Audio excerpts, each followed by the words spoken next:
Vous les croisez chaque jour sur les routes et pourtant vous connaissez sans doute très mal leur métier. Les ambulanciers sont 50 000 en France. Certains ont suivi des formations de conduite sur circuit.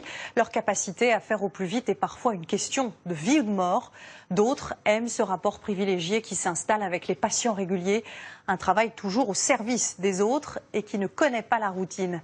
Ambulanciers, ces héros du quotidien, c'est un reportage de Christophe Buchet.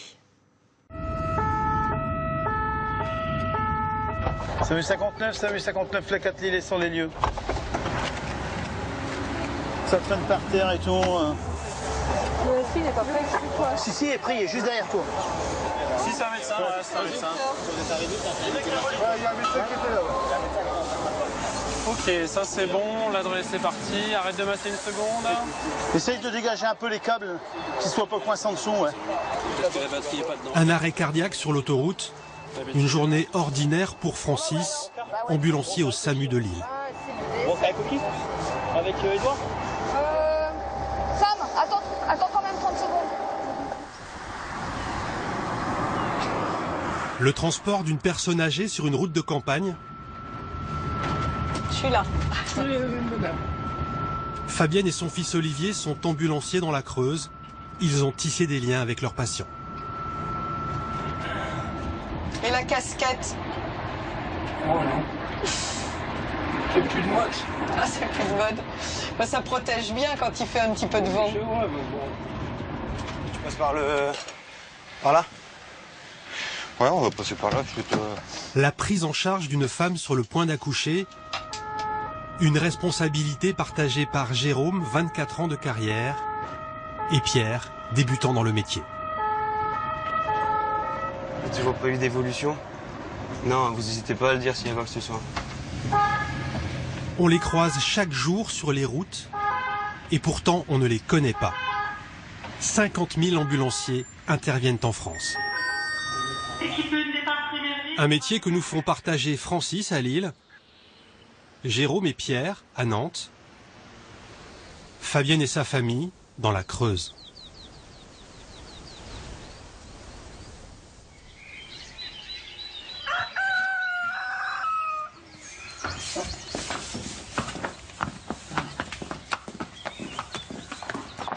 Doucement. Francis se lève tous les matins à 5h30 pour s'occuper de ses chevaux. Allez, garçon. Allez, hop. Il en a 8. Allez. C'est le meilleur moment de la journée, ça. Entendre les oiseaux, être chez soi, les voir sortir comme ça. Que du bonheur. Bon, les petits loups, à ce soir. Direction le SAMU de Lille, à une vingtaine de kilomètres. Je me pose pas du tout la question sur ce qui va m'arriver aujourd'hui. Est-ce que ça va être une journée tranquille? Est-ce que ça va être une journée où on va malheureusement avoir des drames? Je préfère pas trop y penser tout de suite. De toute manière, ça ne sert à rien. On ne sait pas ce qu'on fera dans une heure. Francis, un des ambulanciers les plus expérimentés du SAMU de Lille. Il enfile cette blouse tous les matins depuis 21 ans. Bonjour, ma petite Michel. Salut, mon petit Francis. Ça va? Ça va bien? Ça va? Ouais. T'es déjà au taf? Déjà. 2 médecins, Michel, une anesthésiste, et François, un urgentiste, feront équipe avec lui. Alors, prise de service, réglage de la conduite. Ok. Tous les matins, Francis vérifie son ambulance. Elle doit être prête à partir à tout moment. Attends, les gyros. C'est parfait. Je vous entends plus. C'est madame comment? Son nom, c'est madame? Tous les appels du 15 convergent ici, dans ce centre de régulation. Vers l'hôpital plus proche, c'est quoi pour vous? Et depuis, elle ne sait plus bouger la jambe, hein, c'est ça? Ils sont analysés par des médecins. Les appels les plus urgents sont renvoyés vers une des 4 équipes de garde.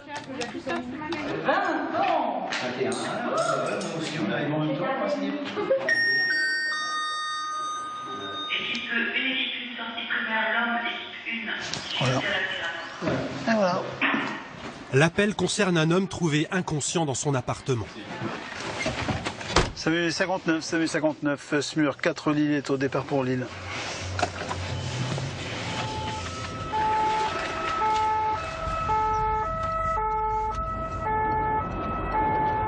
Et ça bouge pas malgré les appels de phare. Incivilité, embouteillage, Francis a suivi des stages sur circuit pour maîtriser une conduite rapide dans toutes les situations.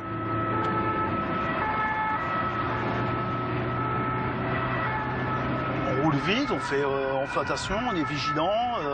Faut pas mettre non plus l'équipe en péril. Hein. On n'est pas là pour créer un accident ou bien pour se tuer en voiture. Faut penser à une chose, une équipe efficace, c'est une équipe qui arrive sur place. Hein. Et en entier si possible. En plus de 20 ans, il n'a encore jamais eu d'accident. SAMU 59, SMUR 4 Lille et sur les lieux à Lille. Et son rôle d'ambulancier ne s'arrête pas à la conduite, loin de là. Monsieur était dans cet état-là et... La victime est dans le coma. Un homme a fait une tentative de suicide.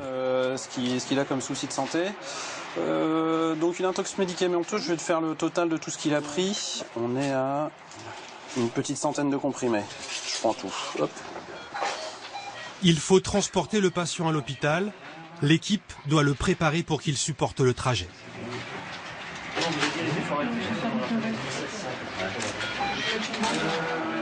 Conso glycémie 1 gramme. Ok.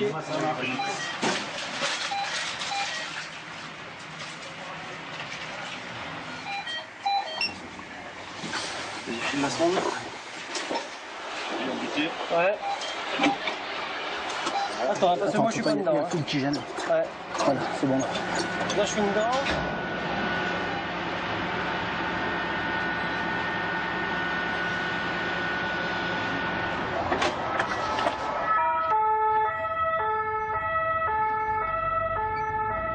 Bon, je pense que ce monsieur va s'en sortir. On a tous été synchro dans la prise en charge, dans l'évacuation. C'était une intervention rondement bien menée. On a vraiment l'impression d'avoir été utile. Mais tous les ambulanciers ne sont pas dans l'urgence.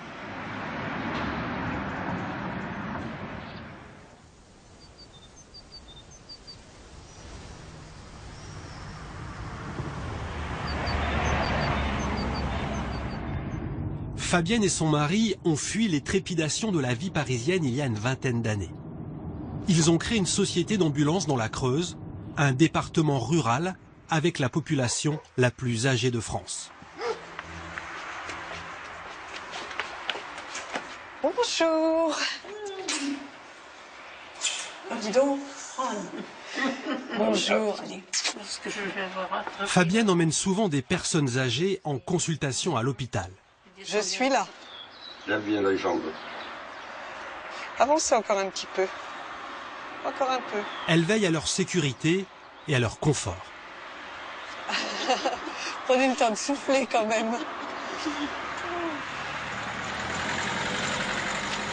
Sur les routes de campagne, les trajets laissent tout le temps de papoter. Vous parlez de la pluie et du beau temps, vous parlez de politique, vous... On évite tout ça. Chacun de son côté. Ouais, de toute façon, on est du même bord, je crois. Alors. Quand on a un coup de rigolade, ça nous passe le temps. Tout va bien, madame? Tout va bien. C'est vraiment parler parfois de tout et de rien, hein, pour penser un petit peu aussi à autre chose.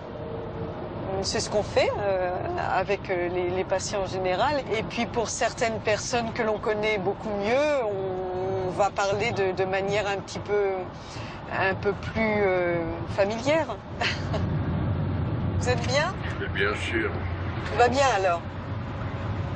Ce métier, c'est vraiment quelque chose qui nous convient parce que j'adore le contact avec les gens. La base, c'est ça, c'est aimer les gens. Sinon, c'est même pas la peine d'essayer de faire un métier de ce style. Et puis, je suis quelqu'un qui a du mal à rester en place. Bonjour. Madame Lemieux, je vais vous installer là sur le côté et j'allais faire les étiquettes. Hein? Alors, votre pochette, on va en mettre dedans.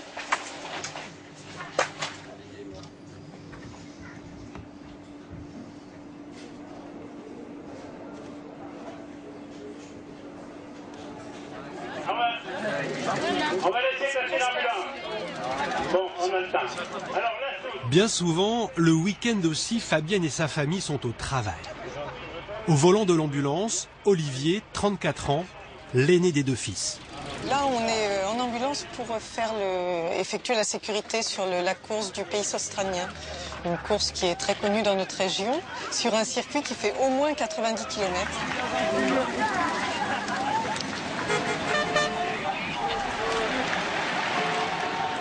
pour le 82 sur les 2 hommes de tête. Olivier a toujours voulu être ambulancier. Jean-Claude pour Alexandre, est-ce que tu peux demander à Thierry qui monte à ma hauteur, s'il te plaît? Merci. Moi, j'ai pas entendu mes parents me dire « Vous devriez venir travailler avec nous ». C'est une vocation. C'est une vocation. On travaille en famille, on est content de se retrouver. Je dis pas que c'est toujours rose, parce qu'effectivement, on a du stress, on a une charge de travail, on travaille tout le temps, donc effectivement, c'est compliqué, mais c'est pas insurmontable, c'est pas invivable. C'est tout à fait agréable à bien des moments.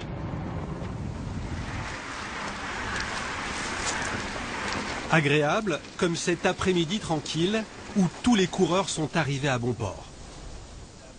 On va ressortir antenne. Et presque sans encombre.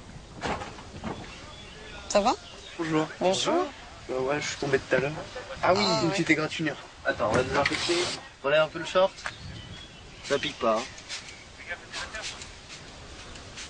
Voilà. Allez, de rien, bonne journée. Bonne journée.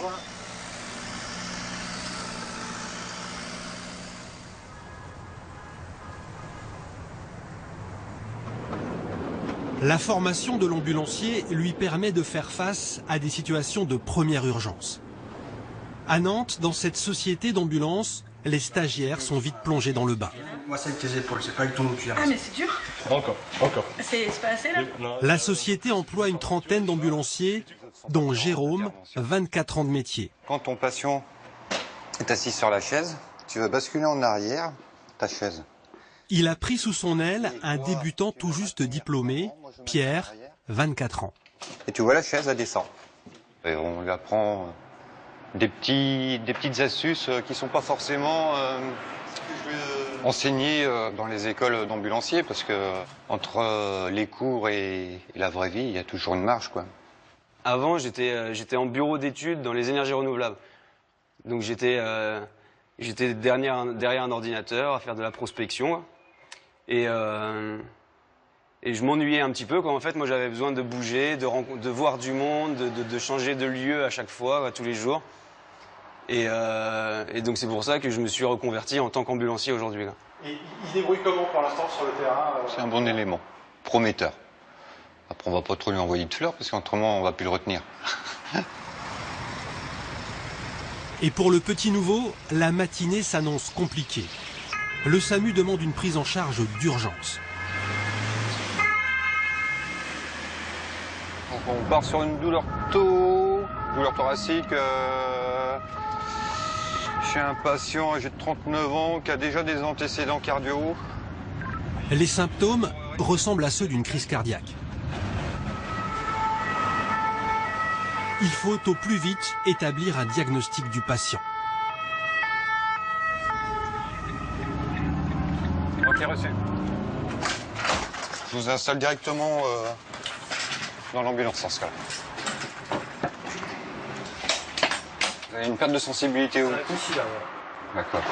Et J'ai froid, je tremble partout. Oui, vous avez les mains fraîches, oui. C'est pareil. Douleur au cou, rien du tout. Pas de douleur. Et pas de douleur dans la poitrine? J'en ai eu il y a 2 jours. Il y a 2 jours de ça. Attendez, je vais vous mettre ça sur votre autre main, s'il vous plaît. Donc, bien. Pas de médecin sur place, c'est donc à eux de vérifier les paramètres vitaux. Commis d'un coup, mais brutalement, quoi. brutalement, ouais. J'ai 11,7. Et surtout, il faut poser les bonnes questions. cicatrice alors. D'accord. Vous n'avez pas de douleur dans la poitrine. On est bien clair là-dessus. Hein.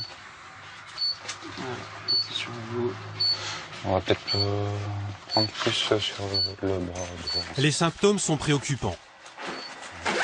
Je te donne les constantes. Pour établir son diagnostic, le médecin du SAMU demande à Jérôme un certain nombre de tests. À 99. Écartez bien vos doigts. Vous avez plus de peine à maintenir ce bras-là ou pas? Non? Non? Non, il n'y a pas de... Pas de sensation particulière. Comment? Il est un peu lourd, c'est tout. Il a une sensation de lourdeur au niveau du bras gauche. Grâce aux vérifications de Jérôme, le médecin donne ses conclusions. Risque d'accident vasculaire cérébral. Autrement dit, une possible défaillance au niveau du cerveau. Donc monsieur, on vous emmène directement à l'IRM de l'hôpital Nord, dans le but d'exclure un AVC s'il y en avait un et de le traiter au cas où quoi. Hein. Hôpital Nord? Oui, c'est toujours maintenu. La régulation pour le Lulu, on quitte le domicile pour l'hôpital Nord. Il y a des gens qui parlent beaucoup de courses, de clients, alors que c'est pas du tout cet état d'esprit-là qu'il faut avoir en tant qu'ambulancier. Vexant, c'est quoi? Bah, c'est complètement dégradant, aussi bien pour nous que pour les patients, quoi. On fait pas payer une course, quoi. On va prendre en charge des patients qui sont dans le besoin, ouais, avec tout ce que ça peut amener. Ouais. Si l'état du patient évolue et qu'on doit apporter des gestes d'urgence, eh bien c'est sous notre responsabilité de le faire, bien sûr.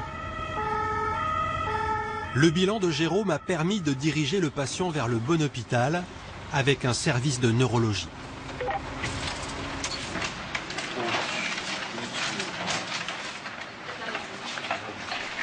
Au revoir, monsieur. Au revoir. Bon courage, monsieur. Au revoir. Une prise en charge qui apprend beaucoup à Pierre.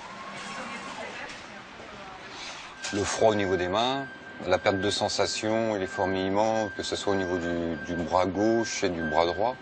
Et en faisant les tests, lorsqu'on lui demande de mettre les bras devant, les yeux fermés et les doigts écartés, c'est là qu'il a pu nous dire qu'il avait cette sensation de lourdeur. Nous, si en arrivant sur les lieux, on n'avait pas pris en compte le protocole que l'on doit avoir pour une prise en charge d'un patient en posant des questions un peu plus pointues, on serait passé à côté de cet AVC qui était susceptible de se mettre en place et donc on ne l'aurait pas dirigé sur le bon service. Et en sachant qu'un AVC, la prise en charge, il faut qu'elle soit faite dans les 4 heures, 4h30. Mettre un patient hors de danger, c'est la raison d'être du métier d'ambulancier. Et parfois, c'est une question de vie ou de mort. Au SAMU de Lille, l'après-midi de Francis s'annonce éprouvante. Équipe de départ primaire pour arrêt cardiaque. On appelle ça un départ réflexe, un de ceux où chaque minute compte. C'est vraiment... Ouais. On part sur quoi? 24 ans, arrêt.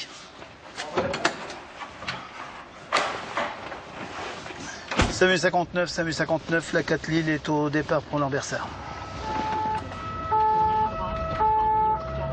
Un arrêt cardiaque, c'est l'urgence absolue. C'est pas rond,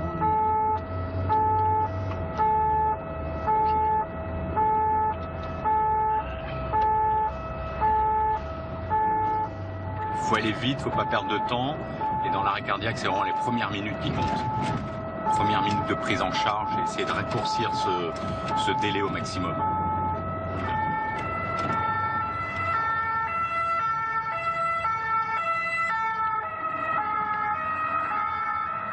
Entre l'appel au SAMU et l'arrivée de l'équipe sur place, il s'est écoulé 9 minutes.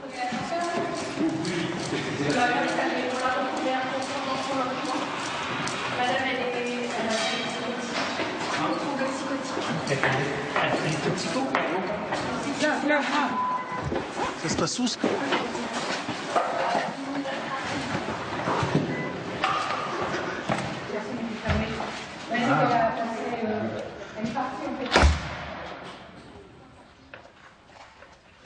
L'équipe essaye de faire repartir le cœur de la jeune fille. Francis, l'ambulancier, réalise un massage cardiaque. Il sera relayé par d'autres secouristes. Au bout d'une demi-heure, il n'y a plus rien à faire.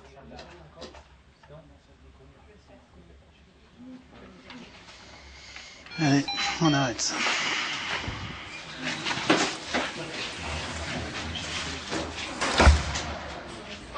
C'était chaud. Hein. C'était très très chaud. Personne décédé. Ah ouais.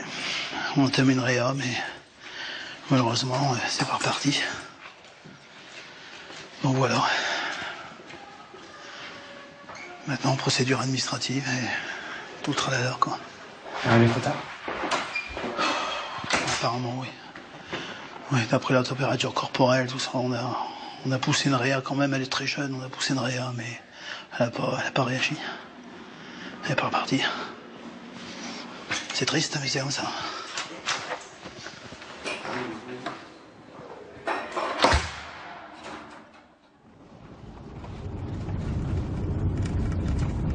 SAMU 59 de Simurg à Lille.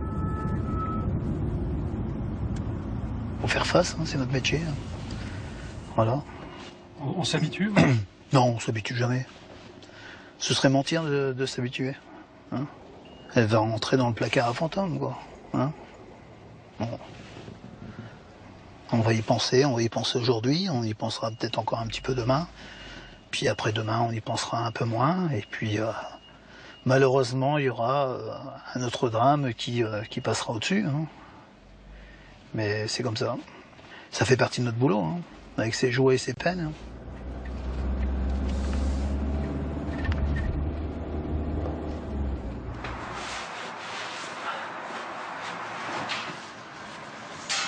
Grosse journée. Francis ne connaît rien de sa nouvelle mission. C'est pour ça qu'il aime son travail.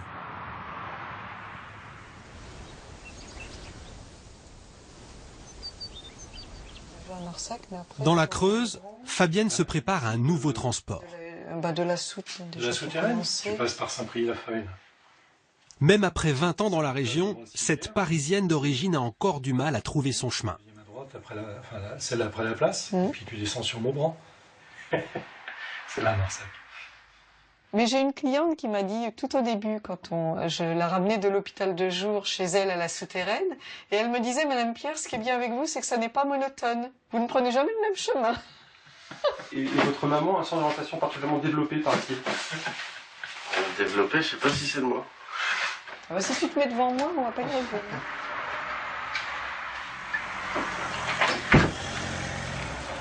Fabienne et Olivier vont prendre en charge une cliente régulière. Bonjour, bonjour. Bonjour, Madame Pateron. C'est une des premières patientes de Fabienne. Elle la transporte depuis près de 20 ans. Oui, ça va. Une belle journée. Ah oui. Hop, pour aller se poser, c'est impeccable pour le week-end. Oui. Oh, puis voir un petit peu la famille, ça va faire du bien. Voilà, voilà. Je laisse conduire. Allez, je passe devant. Allez, je resserre. Oui. Voilà, impeccable.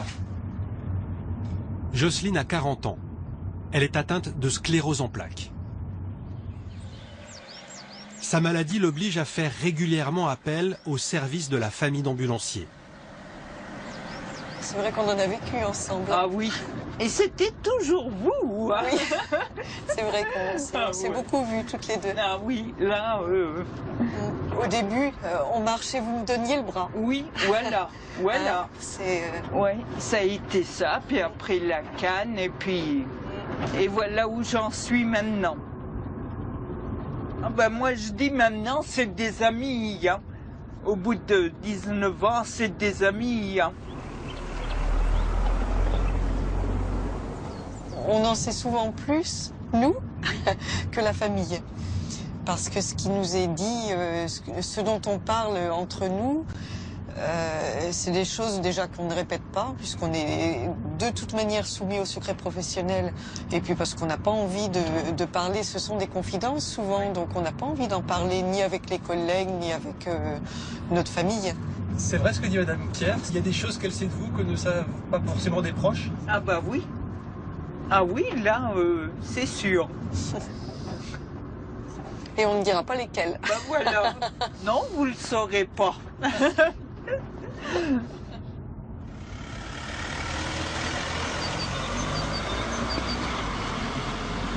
Fabienne transforme le trajet en un moment de partage, le temps d'oublier un peu la maladie. Oh, c'est mignon. C'est gentil, ça. Oui. Viens, mais là, c'est bisous. Bravo. Voilà. Là. Allez, voilà. Bon après-midi. Bon appétit. Oui. À tout à l'heure. Merci, à tout à l'heure.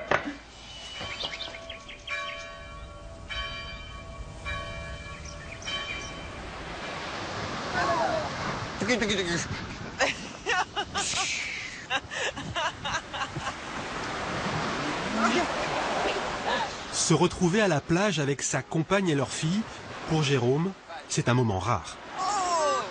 T'as vu, il y a un bateau là-bas. Là-bas. Avec une moyenne de 50 heures par semaine, le métier d'ambulancier est difficile pour la vie privée.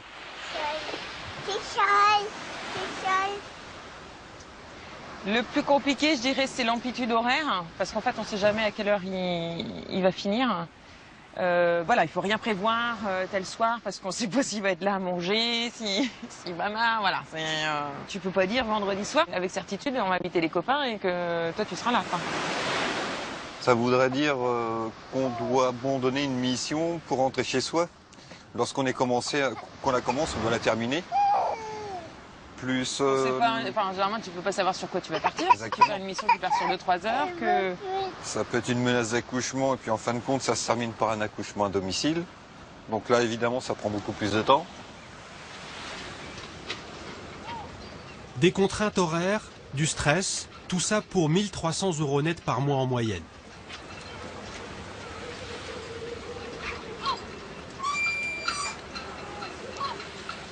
Nelly, la compagne de Jérôme, était ambulancière. Elle a démissionné au bout de 2 ans.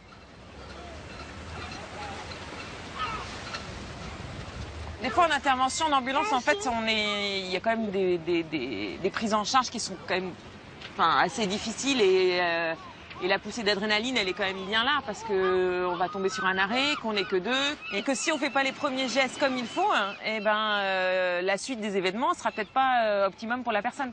Et oui, c'est pas toujours évident. La responsabilité avec l'équipier face à une situation compliquée, c'est pas un problème pour moi. C'est plutôt un booster.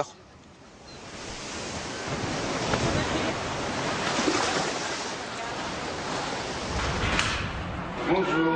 Bonjour. Merci. Heureusement pour Jérôme, certains transports sont parfois plus agréables.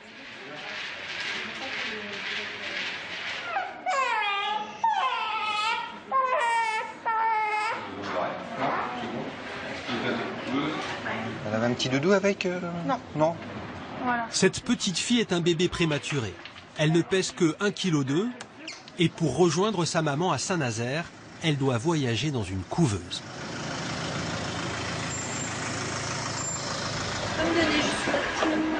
Oh oui, tout à fait. J'ai 139,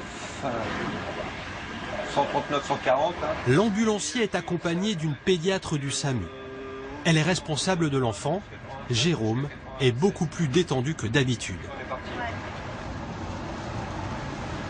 Il n'y a pas trop de soucis à se faire pour ce cas-là, en tout cas. Quand c'est dans le sens inverse, on va les chercher pour les ramener sur Nantes en service de réa néonate, là c'est tendu, on a moins de sourire. Jérôme est aussi formé pour réaliser un accouchement. Et les enfants, c'est un peu sa spécialité. Moi j'en ai fait, ça va paraître un peu énorme, mais j'en ai fait plus d'une trentaine. C'est des moments stressants.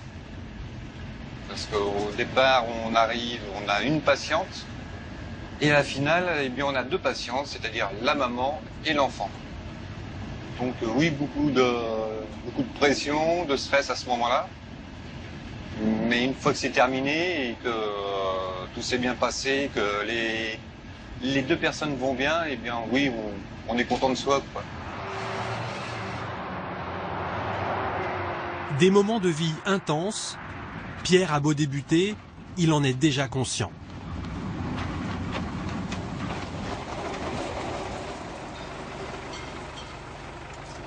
Il paraît que c'est un métier où on ne dure pas forcément très longtemps. Il paraît, ouais. Non, il paraît, ouais, moi c'est... J'en suis pas encore rendu au point de vouloir changer de métier déjà. Mais non, oui, c'est un métier qu'on fait 3 à 5 ans en moyenne. Il faut aimer ce métier-là pour pouvoir le faire longtemps, pour pouvoir accepter toutes les avantages et les contraintes qu'il peut y avoir. Jérôme a encore beaucoup à transmettre à son apprenti. Son expérience et surtout son enthousiasme pour un métier qui n'est pas toujours reconnu à sa juste valeur.